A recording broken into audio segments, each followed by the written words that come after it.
the plant out. What's my favorite plant? Oh, wait a minute, I saw there was a clamp on a hose. A rock fell on this hose. So should we leave the rock on the hose so the water doesn't get to the plant, or we should try to at least give it a chance?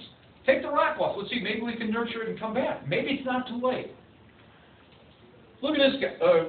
Let's go on to this one. Beginning of disease processes start with postural distortions.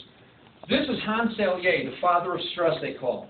He's an MD, a PhD, and a Doctor of Science. He's written over 1,700 papers and 39 books. He says disease processes start with your postural distortion.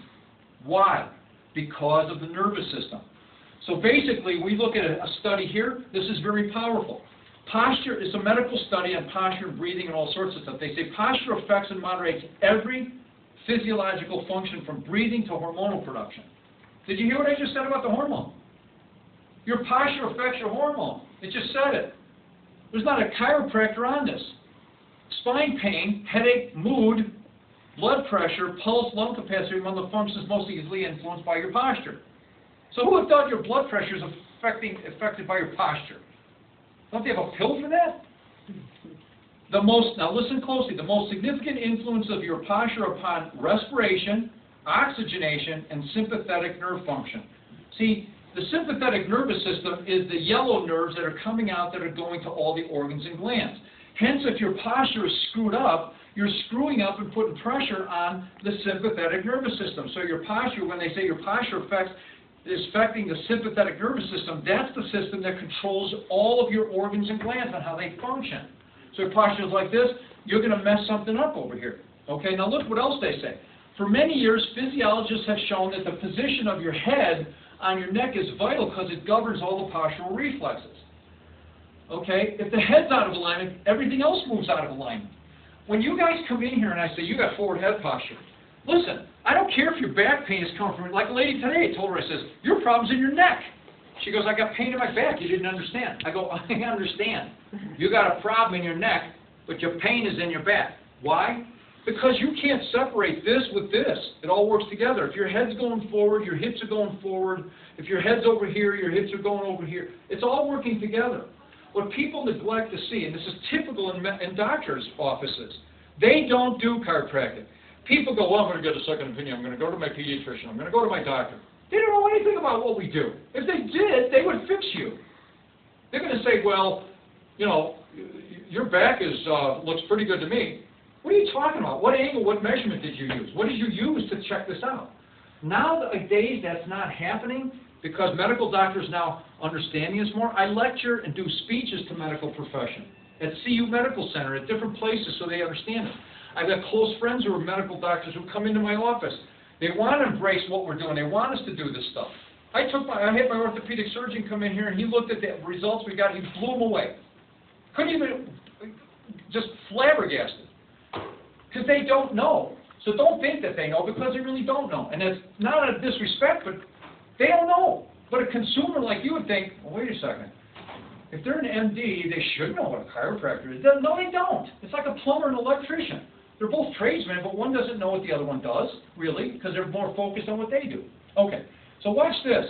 According to Freeman, the shifts of centers of gravity or your postural adjustments as you age lead to intestinal diverticula, hemorrhoids, varicose veins of the legs, osteoporosis, hip deformities, overall poor health, and look at this one, even a shortened lifespan.